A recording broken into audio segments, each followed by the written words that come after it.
Good morning and a very warm welcome. You're watching the Breakfast Rundown on TV1. I'm Therunee Karunaratne and as always we're coming to you live from our Newsfirst studios here in Colombo. This morning too we're ready to bring to you details of all the top stories from here at home and around the world. Do stay tuned with us for the news in detail. Let's start off with news here at home. As always, a firearm has been recovered from the vehicle allegedly used in the fatal shooting of former United National Party local councillor Shantha Mudunkotua. Police arrested the driver and seized the vehicle yesterday evening at the Palampuna junction in Battarmulla. However, the gunman still remains at large. The shooting took place yesterday afternoon on Artigala Road in Megoda. Mudunkotua, who was riding a motorcycle at the time, was shot by the assailants who arrived in a car and fled the scene immediately after the attack. The 46-year-old victim was a resident of Padukka.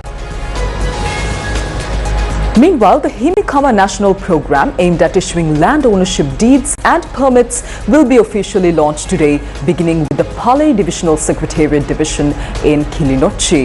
The program is being implemented under the leadership of the Minister of Agriculture, Livestock, Lands and Irrigation, K.D. Lalkantha. The inauguration ceremony will be held at the auditorium of Palai Central College. Under its first phase, the initiative will see the distribution of 50,000 land permits and deeds to rightful beneficiaries. And in more local news, the Geological Survey and Mines Bureau has announced that all mining permits will be issued exclusively online in the future. Chairman of the Bureau, S.N. Joy Singh, has said that the move aims to identify locations where illegal mining is taking place. He added that a comprehensive database will be created by mapping all active mining sites, enabling authorities to verify at any time whether mining activities at a given location are authorized. Now, the Agricultural and Agrarian Insurance Board says that the previously inactive Fisherfolk's pension scheme is set to resume next month. Chairman Premasiri Josingha Arachi stated that the process of identifying eligible beneficiaries is currently underway. He added that at the time the scheme was discontinued, approximately 60,000 fisherfolk were receiving benefits under this insurance program. On to more local news for this morning. The Marine Environment Protection Authority, or MIPA, says that there has been a significant increase in plastic and other waste materials entering Sri Lanka's marine ecosystem from India, carried by the monsoon winds. MIPA Chairman Samantha Gunasekara stated that the highest concentration of such waste has been observed in the coastal areas of Kalpitia, Negombo, Mannar, Jaffna and Delft. In response, the Ministry of Environment has launched a special investigation into the matter. Deputy Minister of Environment Anton Joy Kudi noted that discussions will be held with Indian authorities in the near future regarding this issue.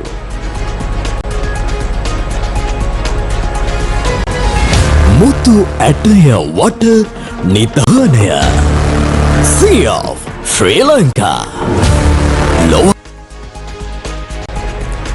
Let's move on to more local news for this morning. The Police Children and Women Bureau says that complaints related to children and women abuse have increased during the first 6 months of this year compared to the same period last year. According to the Bureau, a total of 9,503 complaints were received in the first half of 2025.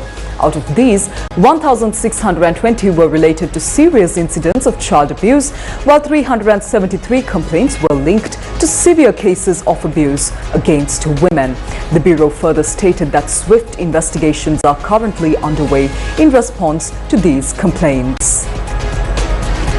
Let's finally move on to your weather forecast for today. The Met Department says that showers will occur at times in the western, Sabaragamuwa, northwestern and central provinces and in the Galle and Mathura districts.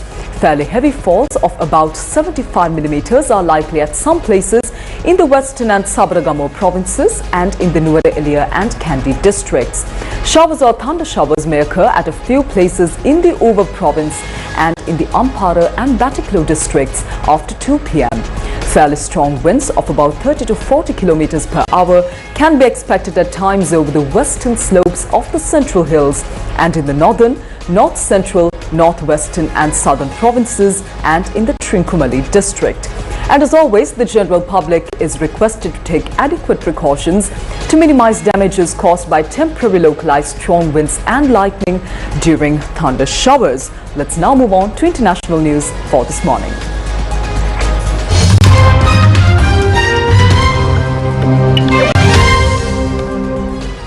President Volodymyr Zelensky has said that Ukraine would reject any Russian proposal to give up the Donbas region in exchange for a ceasefire, warning it could be used as a springboard for future attacks. Zelensky was speaking ahead of a meeting between US President Donald Trump and Russian counterpart Vladimir Putin in Alaska on Friday. Trump has said any peace deal would involve some swapping of territories and is believed that one of Putin's demands is that Kyiv surrenders the parts of Donbas it still controls. Meanwhile, Russia's troops have continued their summer offensive, making a sudden thrust near the eastern town of Dobropilya and advancing 10 kilometers in a short period of time. Zelensky admitted the advance had taken place in several spots, but said Kyiv would soon destroy the units involved in the attack. No official details have emerged on what demands Vladimir Putin could make when he meets Donald Trump on Friday. The Donbas, made up of the eastern regions Luhansk and Donetsk, has been previously occupied by Russia since 2014. And in more news overseas, South Korea's former First Lady has been arrested over a string of charges including stock manipulation and bribery.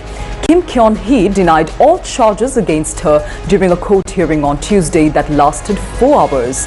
The Seoul court issued a warrant to detain her late in the day, citing risks that she may destroy evidence otherwise. This is the first time in South Korea's history that a former president and his spouse are in jail at the same time. Kim's husband, former President Yoon Suk-yeol, was detained earlier to face trial over a failed martial law bid last year that plunged the country into political turmoil and eventually led to his ouster. Prosecutors say Kim made over 800 million won by participating in a price-rigging scheme involving stocks of a luxury motor vehicle dealer in South Korea. While this allegedly happened before her husband was elected the country's leader, it continued to cast a shadow throughout his presidency. She allegedly also accepted 2 luxury bags and a diamond necklace in bribes in exchange for business favors. Among other charges, Kim is also accused of meddling in candidate nominations during the parliamentary by-elections in 2022 and the general elections that were held last year. Coming up next is your sports news for this morning.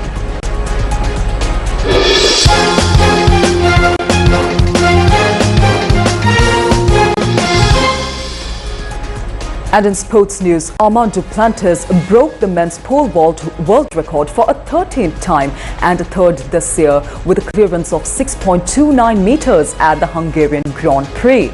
The 25-year-old double Olympic and world champion cleared 6.28 meters at the Stockholm Diamond League meet in June.